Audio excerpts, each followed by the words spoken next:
Señores, seguimos con el desarrollo del programa. En esta oportunidad está con nosotros Juan Valdés, director del Observatorio Educativo de la Asociación Dominicana de Profesores. ¿Ese es un cargo, Juan?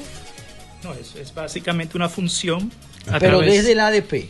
Sí, nosotros como Observatorio Educativo en el año 2019, a través de la corriente magisterial José Francisco Peña Gómez del PRM, firmamos un convenio. ¿En qué año, perdón? 2019. En el 2019. En la gestión de la profesora Xiomara Guantes. Por la Asociación Dominicana de Profesores. No sé precisamente qué desean que les comente, qué información desean por saber. Parte, no, pero lo que yo digo es, lo que tú dices aquí lo dices a nombre de la ADP.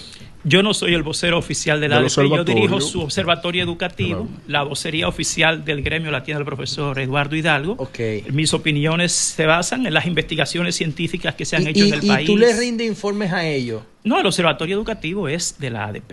Es de la ADP y claro tú lo diriges entonces. Yo lo dirijo como técnico especialista. ¿Quiénes más están ahí, Juan? Contigo? Es un equipo externo que no son miembros de la ADP, porque una de las cosas que nosotros exigimos para que tenga rigor científico el observatorio es que el personal técnico sea externo, que sean los técnicos. ¿Y por qué tiempo son tus funciones ahí? ¿Qué tiempo nosotros llevamos ahí 6 años ya ahora. Y entonces no se hacen elecciones.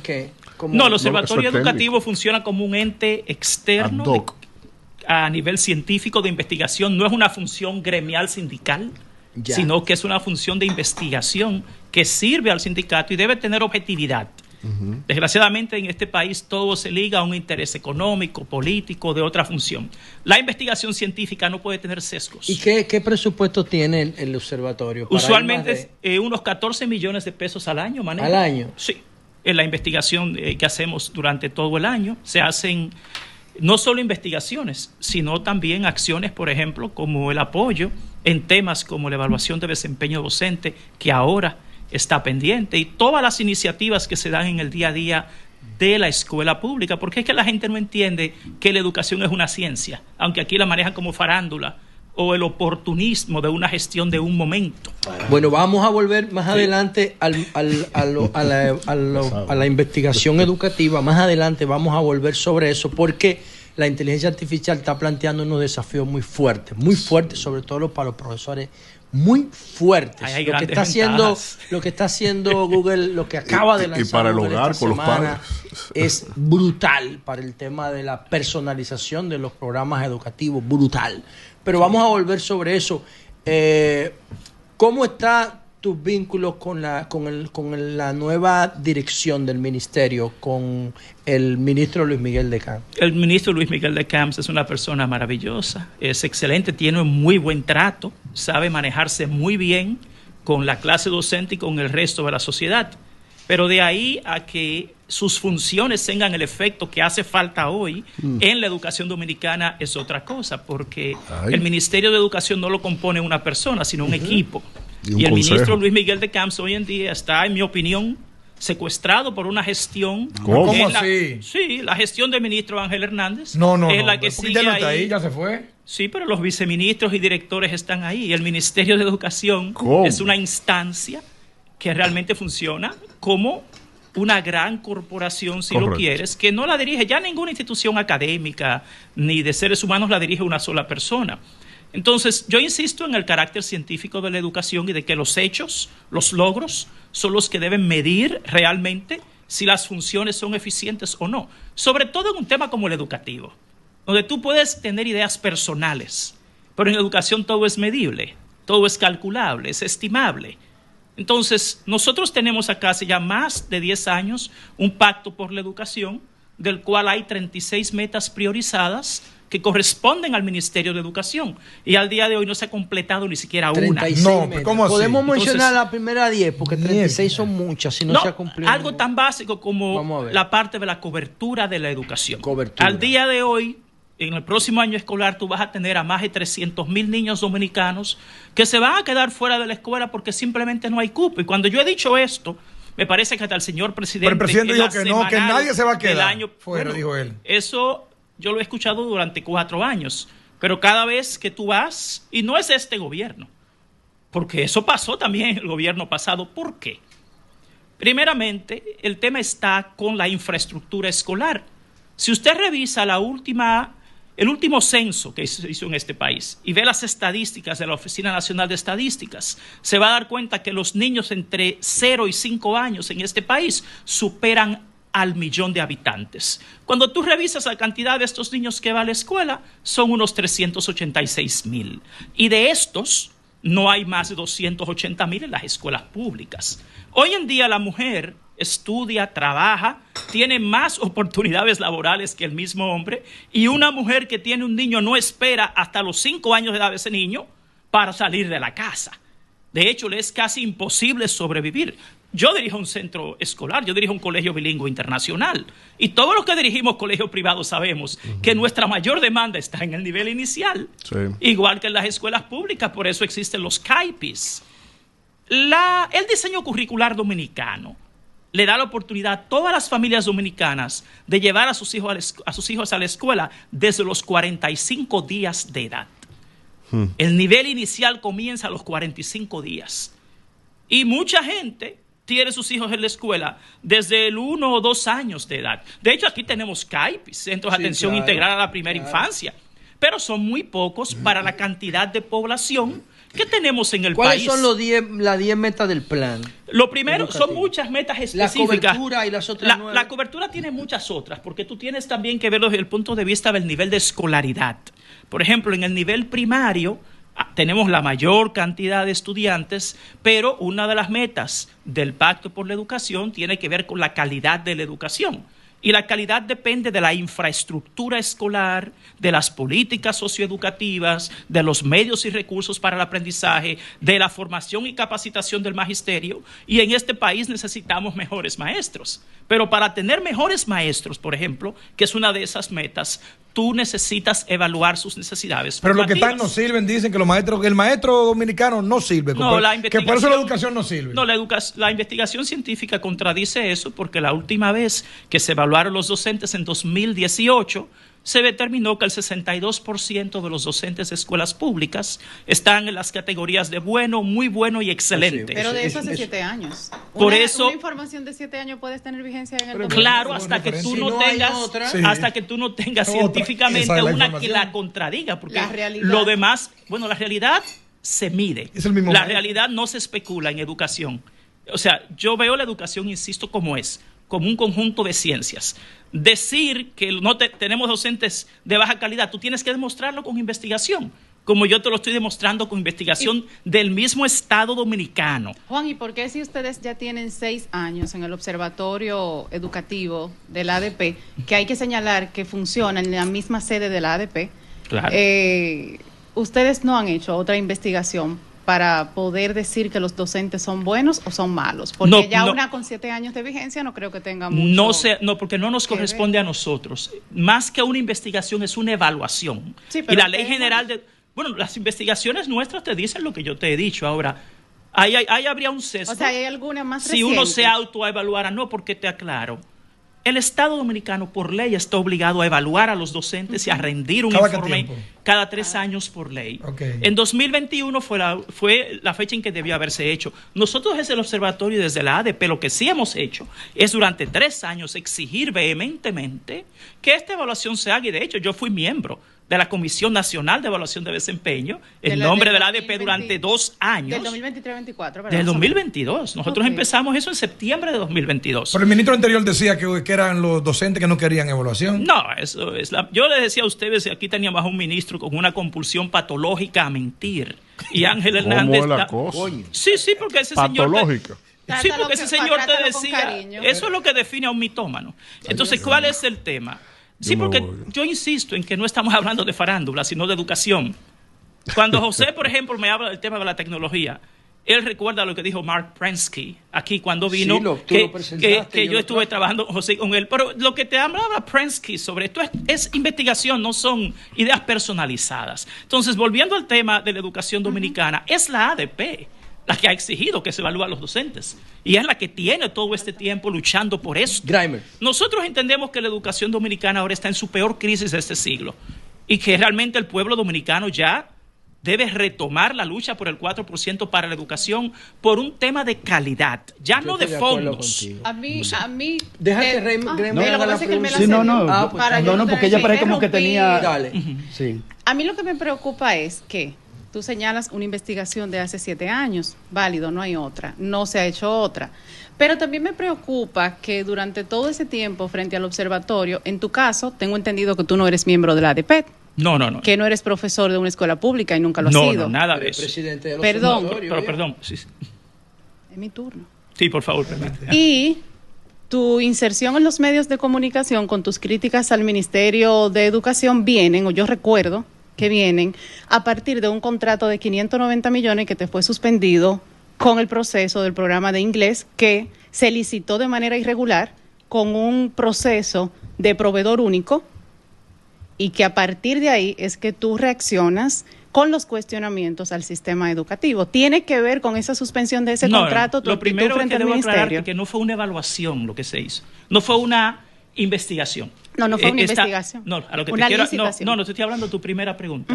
O sea, con relación a la evaluación del desempeño que tú dices que hace 7 años, que realmente no se ha presentado otra, no fue una investigación lo que se hizo, sino una evaluación. Entonces, tú dijiste investigación. No, evaluación, estamos hablando de evaluación. Debo aclararte que no es a la ADP que le corresponde, es al Estado Dominicano. Si la ADP se autoevaluara, entonces dirían que hay un sesgo, y yo mismo te lo diría como técnico.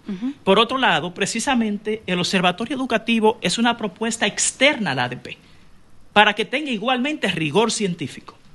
Para que la investigación científica, te reitero, tenga rigor y validez. ¿Externa a la ADP, que funciona en la ADP? Sí, claro, porque es investigación. Si tú la haces a lo interno, entonces lo primero que te van a decir que está sesgada es precisamente el que cuestione esa parte. Pero es que es externo, recuerde que la funciona ciencia ya, no es externo. No, lo que pasa es que es la naturaleza de la función. Entienda algo importante. Si vas a hacer investigación educativa, lo primero es que no puede haber... independencia de criterio, lo que quiere decir. No, que no puede haber sesgo. Por ejemplo, nosotros solicitamos que el personal sea técnico, precisamente para evitar sesgos. Y toda la investigación educativa debe tener esa calidad.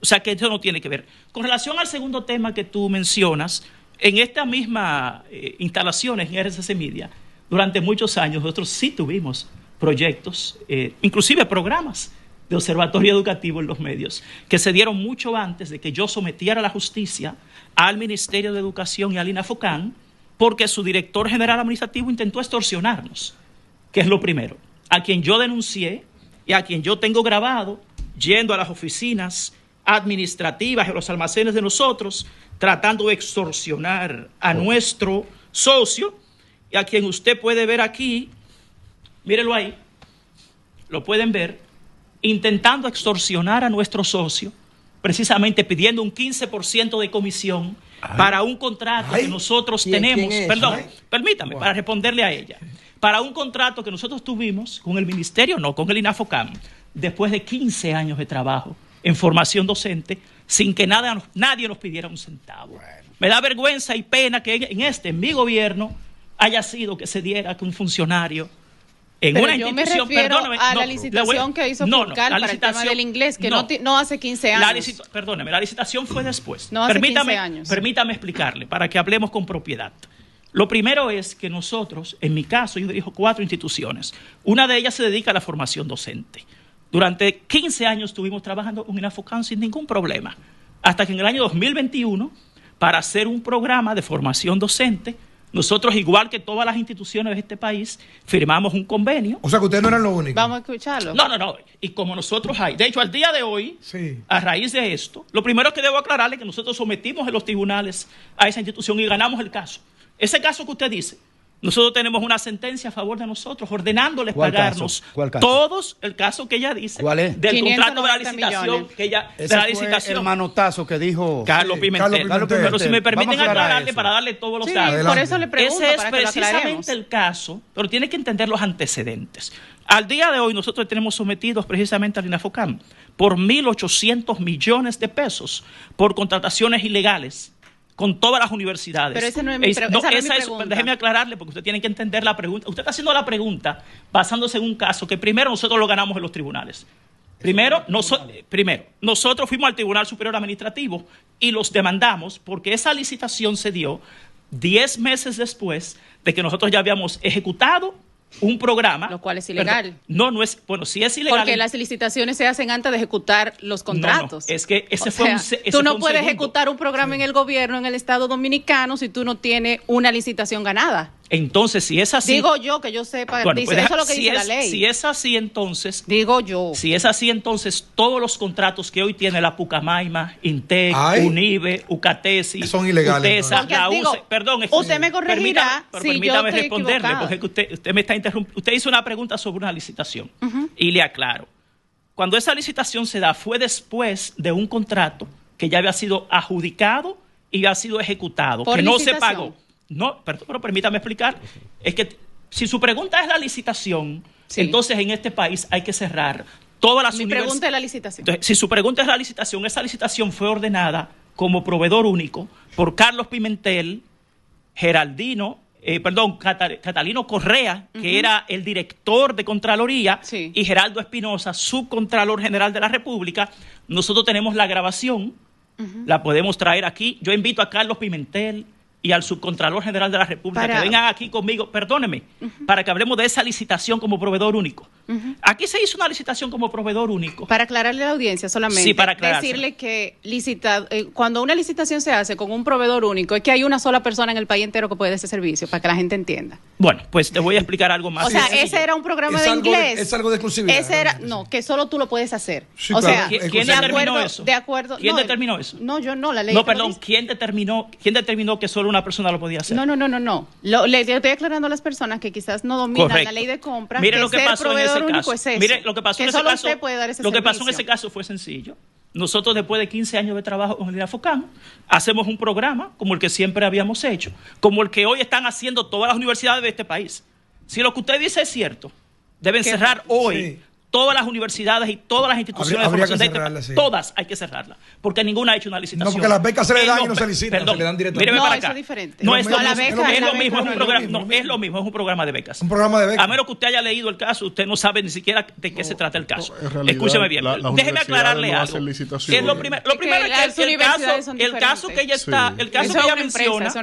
caso que ella menciona, nosotros ya lo ganamos en los tribunales. O sea, ese caso fue a los tribunales. Y le pagó. Y una demanda nuestra. ¿A quién usted le ganó en los tribunales? ¿A quién? Al INAFOCAM. Entonces, ellos están apelando, ¿pero por qué? Pero una pregunta aquí mismo, para que no se pierda. Para lo que pasa es que, perdón, hay que aclarar algo. Es tu punto. Una cosa es una beca en una universidad y otra cosa es un contrato de una empresa. No, pues si es así, si es así, todos son iguales. Ante la ley, no. Nosotros tenemos 15 años trabajando, de hecho, y todas las demás instituciones Juan, que hoy tienen los contratos. Entonces, a mí me gustaría aclararle. Breve, porque no es muy breve, porque mire, lo primero es lo siguiente, para cerrarle el tema de la licitación. Quien ordenó que se hiciera una licitación como proveedor único fue Carlos Pimentel y el Contralor General de la República.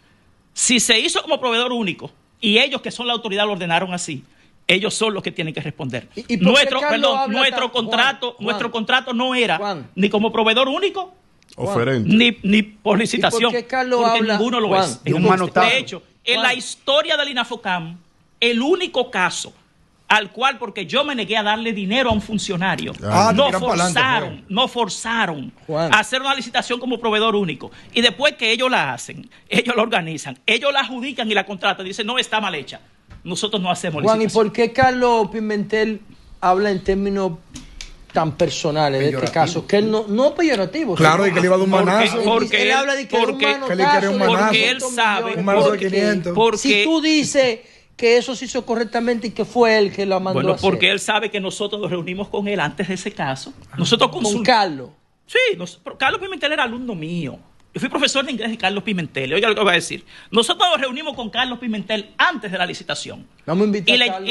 Y le mostramos, aquí, cítelo conmigo. Sí, no, yo lo invito. Y le mostramos a Carlos Pimentel las grabaciones del director administrativo de esa institución, que fue a nuestro almacén. Pidiendo comisión. Eso era del INAFOCAM. Sí, en ese momento. A ese señor lo votaron. Votaron a todo. Pero no lo sometieron. Perdón. Votaron a todo el departamento. Víctor. Y después me dicen a mí, Juan, mira, para poder pagarte, porque eso está adjudicado y ejecutado. ¿Quién te dice eso? El INAFOCAM. Para poder pagarte vamos a hacer una licitación como proveedor único, porque eso lo recomendó el ministerio. Ahora, yo tengo aquí la grabación de cuando el subcontralor general de la República... O sea, estaba... adjudicado y ejecutado y después hicieron la licitación. No, mi hija, es que las licitaciones no las ha hecho nunca nadie. Okay. Usted se está envolviendo en la misma pregunta. No, lo que pasa es no. Mira, algo sencillo. Usted busca hoy la Pucamaima, Intec, la UCE, UNIBE, tienen miles de millones de pesos. Perdón, miles de millones de pesos. Una universidad.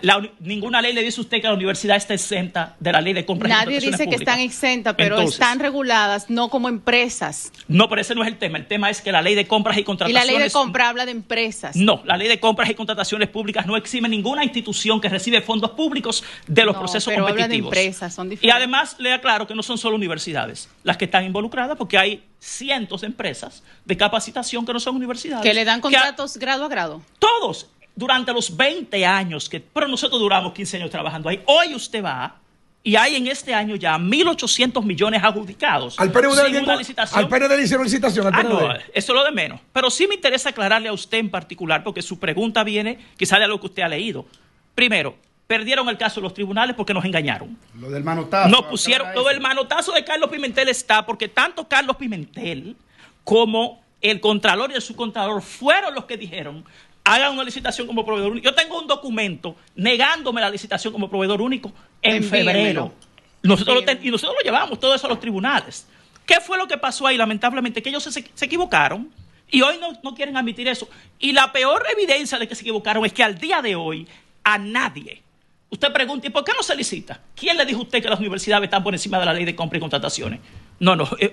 Primero, de hecho, hoy están sometidos todos a la justicia, precisamente por ese mismo razonamiento. Porque no es posible que una institución que tenía 15 años trabajando ahí, porque se negó a darle dinero a gente. Y lo peor, que nosotros lo tenemos grabado. De hecho, nosotros tenemos la grabación del momento en el que el Subcontralor General de la República le dice al director ejecutivo de INAFOCAN: hagan eso como proveedor único porque ese trabajo se realizó y ya se ejecutó. Y yo tengo esa grabación. Y yo invito a cualquiera que quiera confrontarlo. ¿Usted es del PLD o de la Fuerza del Pueblo? No, mi hijo, pero venga acá. No, preguntando para saber si... Para saber si es oposición. Primero, este es mi gobierno y el PRM lo sabe. O sea, usted es del PRM. Óigame. El Observatorio Educativo nace con la corriente José Francisco Peña Gómez. Y el proyecto de educación de este gobierno lo edité yo. No. Ahora, mi compromiso. No es posible. Mi compromiso está con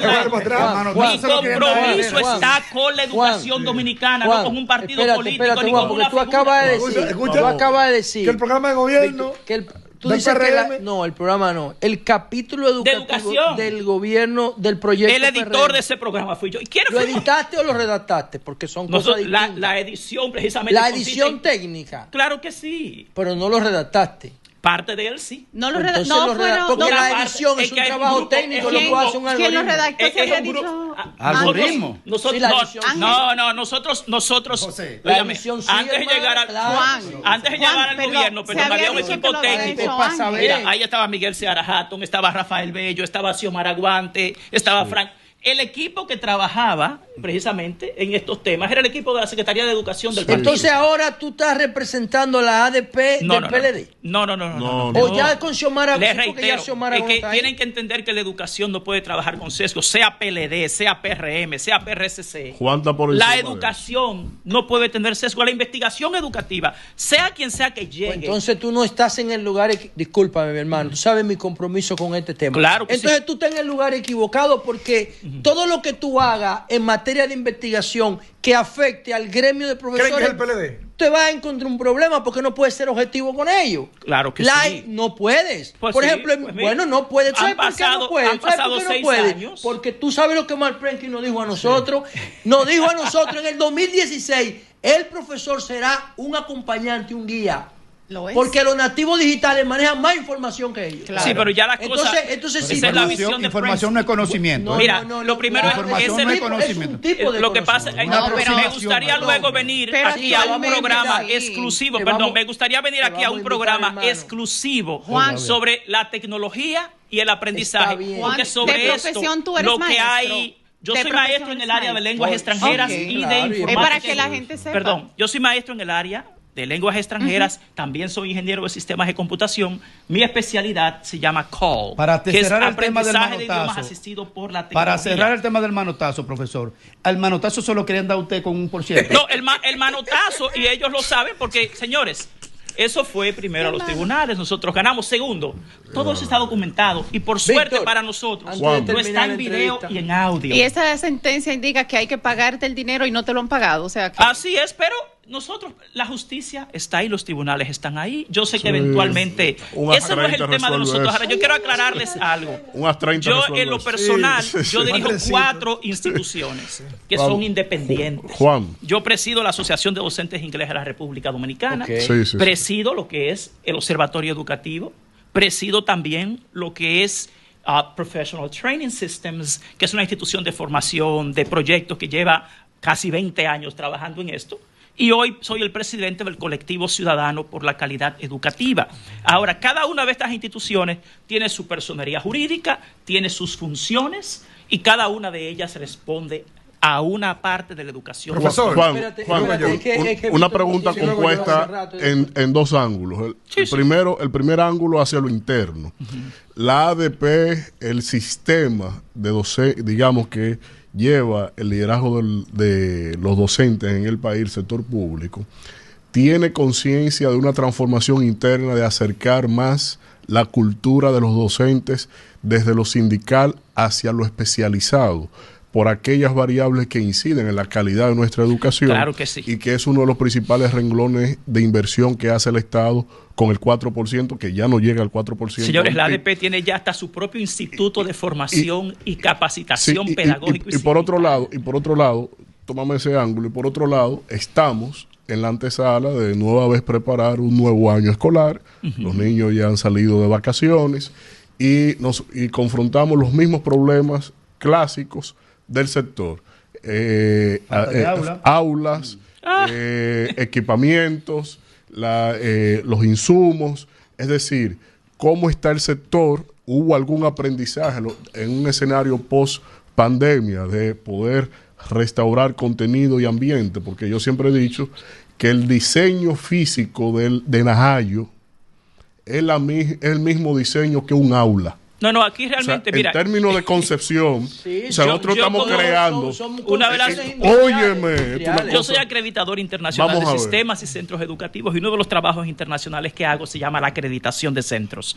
En este país las escuelas públicas no cumplen con ninguno de los estándares internacionales de lo que es una educación de calidad. ¿Cómo no? Eso simplemente porque si usted tiene que leer la investigación de lo que es el día a día de la escuela. Tú comienzas con las políticas socioeducativas. Las políticas socioeducativas, ni en términos pedagógicos ni antropológicos, coinciden con el perfil del estudiante dominicano. Te vas a la infraestructura escolar. Tú tienes una infraestructura escolar que no propicia condiciones y situaciones. Pero usted fue que hizo el programa. ¿Y cómo es que usted fue parte del programa del PRM? No, por un momentito. Del PRM. Mira, y cuando me hablan de eso... No me lo lleve allá, estamos en otro tema. Si usted fue que provocó algo nuevo.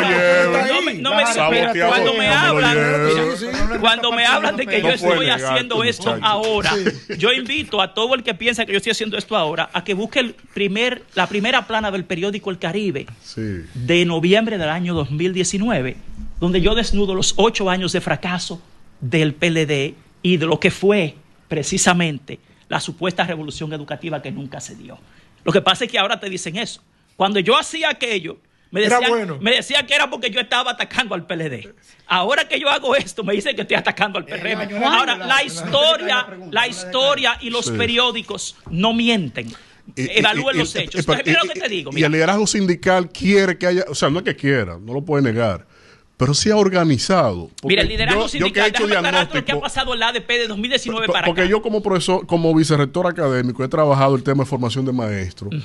¿Qué me he encontrado? ¿Tú eres vicerrector académico dónde? Fui vicerrector de I-Global. El asunto es que cuando tú eres docente con especialidad en ciencias sociales, impartiendo matemáticas, porque hay una base, hay una deficiencia, profesor de matemáticas, te genera un problema en el aula. Y cuando tú vas a la ADP, el factor temático está organizado con todas las luchas sociales, políticas, tendencias. Eso es el pasado. Pero, sí, Juan, pero eso es lo que quiero que tú resaltes. Pero ese es el pasado. Mira, hoy en día, para aclararte algo. Está en lo temático, la ADP. No, más que eso. Mira, hoy en día la ADP tiene su propio instituto de formación pedagógico y sindical. Si buscan los periódicos del fin de semana pasado, Pero un instituto pedagógico y sindical. Claro que sí, porque tú no puedes olvidar la naturaleza de la función del sindicalismo. No, pero ¿por qué mezclan eso con el tema si tú vas a ejercer una función sindical correcta, tú tienes que tener formación en educación. Eso. O sea, tú tienes que tener la capacitación como la tiene un ingeniero, un abogado, un doctor. Y un adoctrinamiento. Porque precisamente si lo haces de manera empírica, si lo haces de manera empírica, tienes menos probabilidades de hacerlo correctamente. La capacitación sí, pero... O sea, ¿quién es el líder del ADP matemática? Para que la huelga sea exitosa. ¿Quién es el líder del ADP matemática? Perdón, vamos a estar claros en algo. Explícalo. Cada institución tiene su naturaleza y su formación debe ser de acuerdo a su naturaleza también. La ADP tiene su propio instituto de formación pedagógico y sindical. De hecho, el fin de semana pasado pudieron ver la graduación de cientos de líderes, precisamente en los nuevos métodos y enfoques de lo que es una educación de calidad. Pero ya el concepto líderes. Perdón, tú comienzas por la parte superior con la gestión. Okay. Tú necesitas líderes y los líderes se forman, no son simplemente empíricos. Entonces, la ADP conjuga la investigación científica con la formación y capacitación de su liderazgo y de sus miembros. Y lleva en esto ya 6 años. Lo que sucede es que de eso no se hace propaganda. Cuando quedan gran parte. Ya, de eso se hace a nivel. Se quedó fuera gran parte de Villanueva. No, espérate. Es bueno que entendamos algo. ¿En qué va a quedar el año escolar que viene? El año escolar que viene está en peligro por lo siguiente. Lo primero es, nos faltan hoy más de 6.400. Nos faltan hoy más de 6.400 aulas. ¿Cuántas? Si el déficit en los pasados 4 años solo se ha construido el 35% del déficit de aulas identificado en 2020. En la semana Entonces todavía hoy tú te vas a los politécnicos y a los centros de tecnología y no tienen ni laboratorios equipados ni actualizados. ¿Cuántos niños se quedarán fuera entonces? Bueno, si tú ves la Oficina Nacional de Estadísticas y te dice que los niños de 0 a 5 años solo constituyen el 36% de la matrícula, te dice que tú tienes más de 700,000 niños que no tienen acceso. Ahora, nosotros estimamos que más de 300,000 niños no van a poder inscribirse en ese rango de edad. Ahora, nosotros no somos los que decimos eso. Busquen las estadísticas de la Oficina Nacional de Estadísticas, busquen el censo pasado y busquen la cantidad de aulas. Entonces, finalmente, ¿qué función? Finalmente, ¿qué función entonces realiza frente al Ministerio de Educación hoy, base a tu conocimiento, el PNUD? No, ya eso son estafas. La OEI, el PNUD, ¿cómo se llama? Al 4% y Educa. Vamos a estar claros. Mire, solamente en los pasados 4 años, entre el PNUD, UNICEF, la OEI, tienen más de 18,000 millones de pesos en contrato sin una licitación. Mira, José, ya. No.